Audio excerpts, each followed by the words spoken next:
22 million viewers, and President Trump still has not publicly weighed in on the controversy. MSNBC's Nicole Wallace looked at the many, in fact, hundreds of things the president has lashed out at. Here's a list of all the people, places, and things Trump has attacked. I'm up there, along with a slew of former presidents, cities under attack by terrorists, and by our count, and with the help of the excellent reporting of the New York Times, Trump has lashed out at more than 430 targets since he announced he's running for president, from Oprah Winfrey to the cast of Hamilton. Pretty impressive backdrop there. So what is it about Stormy Daniels that is drawing silence from someone so prone to punching back? Let's bring in Republican strategist Lauren Zelt, managing director of FP1 Strategies, and MSNBC political analyst Jonathan for the Daily Beast. With a good morning to you. Lauren, I'll reach out to you first here. How do you make sense of the president's silence on Stormy Daniels? Is it possible there are still more details that he's afraid may come out? It's certainly possible that there are more details to come out, but I think something that's important to look at here is we often talk about President Trump as someone who doesn't always listen to the people around him, whether it's John Kelly or any of the other aides that he surrounded himself with. It's clear in this case that he is listening to someone. I don't know whether that's his chief of staff, whether it's his legal advisors, but I think the behavior that we're seeing out of the president on this issue is different. And I think if he was getting communications advice from someone, I think any communications advisor would tell him not to weigh in on this. But moreover, you know, I think we've been talking about this a lot this week. I do think it's an important issue for us to discuss. But as we've seen some polling numbers come out after the Stormy Daniels interview, many of the people that support the president simply don't care. Whether or not that's right or wrong, I'm not qualified to weigh in on that. People need to adjust that in their own hearts. But this really isn't affecting the president in terms of the support from the people who have liked him for a long time. Why do you think it is, Jonathan, that he has not spoken about Stormy Daniels? And do you think that after this interview, she is more or less of a threat to the president? I mean, Lauren makes a good point. The fact is that his supporters, it's as if that his moral compass, however you want to perceive that, is already baked into the cake as to who Donald Trump is. Yeah, there's a lot of truth to that. The reason he hasn't responded is because it's true. If she was making this up about him, he would be complaining about it and denouncing her the way he did with a bunch of other women. In many of those cases, it's true as well. But he's in some legal jeopardy on this because you have campaign finance laws coming into play that relate to that $130,000 that was given to Stormy Daniels to shut her up just before the election. The American public might not care that much about the sex, but they might care a little more about the cover-up or about improprieties that cross legal lines. And Trump's problem here is that his lawyer on this, Michael Cohen, is getting blown away by Stormy Daniels' lawyer. Stormy Daniels' lawyer just understands the way to play the game much, much better than the Trump lawyers who just have one speed: attack, attack, attack. So, for instance, Alex, they just made a critical mistake. They tried to go back to this arbitration idea. And what they did by doing that was open the door to have a trial over whether there will be arbitration in the Stormy Daniels case.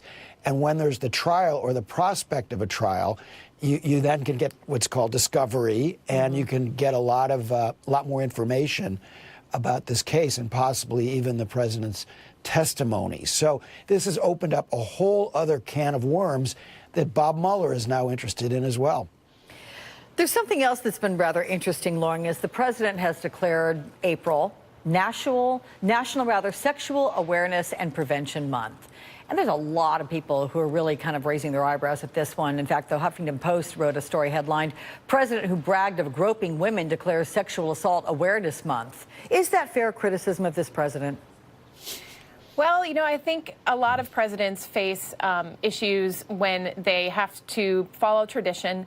And I could be mistaken, but I believe that April always is Sexual Assault Awareness Month, which is an important month. And I think especially as we've seen in the past year with the coming of the Me Too movement, I think it would almost be more of a story if he didn't.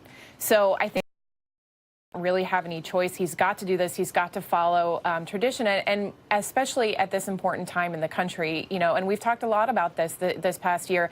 The Me Too movement is here to stay.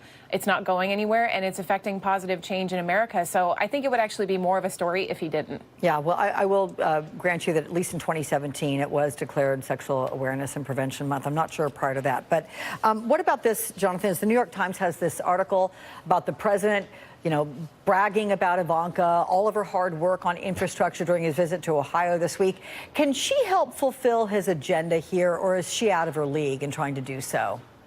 Well, you know, around the margins, she might be able to help a little bit. But look, there's not going to be any major legislation that's passed between now and the election. And if the Democrats take the House of Representatives, it's going to be hard for President Trump to get anything through. So this is all just, you know, chatter, and it might sound good that he's, to his base, that he's continuing to take care of his family, even though it's Banana Republic type behavior. But if you're a Banana Republican, a Trump supporter, you don't care if they act like a Banana Republic. She has no business being involved in these kinds of issues. She's out of her depth on a lot of them, even though she's a perfectly intelligent woman, but you know, she's had more than a year, and so far she hasn't really made any significant headway in any of this. You know, along with the infrastructure in Ohio this week, Lauren, Ivanka Trump has also taken on the workforce development, women's entrepreneurship, paid family leave, diplomacy in South Korea there, all while balancing her loyalties as first daughter. Is placing all these things on her, is it bad for the country ultimately? Unproductive? Well, I think certainly we'd like to see an administration that is a little better staffed. You know, we are all aware that, you know, staffing up a lot of these really key roles has been very slow in this administration. Though I do think Republican organizations as a whole are used to operating with less people than often their Democratic counterparts. It doesn't make it right for this White House, but I think what we're seeing is, you know, a campaign that came across with fewer staff than Hillary's campaign did. They've transitioned into the White House, and so I think, you know, while it may be better to have different individuals in these different roles, I do think that liberals are wrong when they attack Ivanka for being both a strong conservative woman and also trying to address some of these important issues, because you really can be both. You know, Jonathan, my last question here to you with regard to the New York Times article on the void that Hope Hicks's departure leaves in the White House. I'm going to have Will put the quote up there for our viewers to read. But ultimately, do you think Hope Hicks is getting too much credit here, or is there really no one else who can fulfill the role?